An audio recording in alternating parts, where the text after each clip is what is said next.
अब बताएं ना, 10 आइटम एक दुकान के ऊपर से कोई आदमी ले रहा होता है, वो झोली में डाल के थोड़ी ले जाएगा। 100 रुपए की चीज़ भी लो तो वो भी प्लास्टिक बैग के अंदर डाल के दे देगा।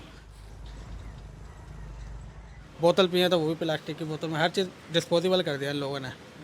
तो ये तो नुकसान देना था, इसको तो बंद होना ही चाहिए। वैसे कुरंगी के इलाके में रहता हूँ, नालों के अंदर इतने प्लास्टिक बैग्स है कि वो सारे जो नाले हैं वो प्लास्टिक बैग से भरे हैं। मेन लाइन है, जितनी भी सीवेज की लाइन है, पानी की लाइन है, पानी की टंकियाँ हैं, ये सब प्लास्टिक में आ गया है। लेकिन ये कहते हैं कि कैंसर का बाइस भी बन रहा है प्लास्टिक का इस्तेमाल जो कर रहे हैं ना।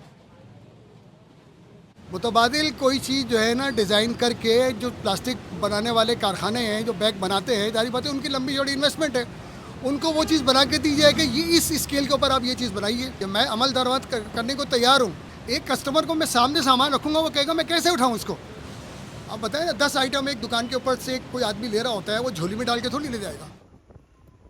गवर्नमेंट ऑफ सिंध ने थ्रू इट्स कैबिनेट डिसीजन लिया है कि जो शॉपिंग बैग्स थी उन पर बैन कर दिया है। इससे पहले पाबंदी थी तो वो डीऑक्सीडो जो उनकी एक सतह रखी गई थी कि प्लास्टिक की इतनी अलाउड है, इतने एमएम की अलाउड है, इतनी नहीं है। अब टोटली बैन कर दिया है। एक अल्टरनेटिव की जगह पे जीन्स की और कपड़े की बैग्स हम लोगों ने डिस्ट्रीब्यूट किए हैं। इंडस्ट्री में आपकी अमला काम कर रहा है या जो भी कर रहा है, उनके पास काफ़ी अल्टरनेट्स भी हैं।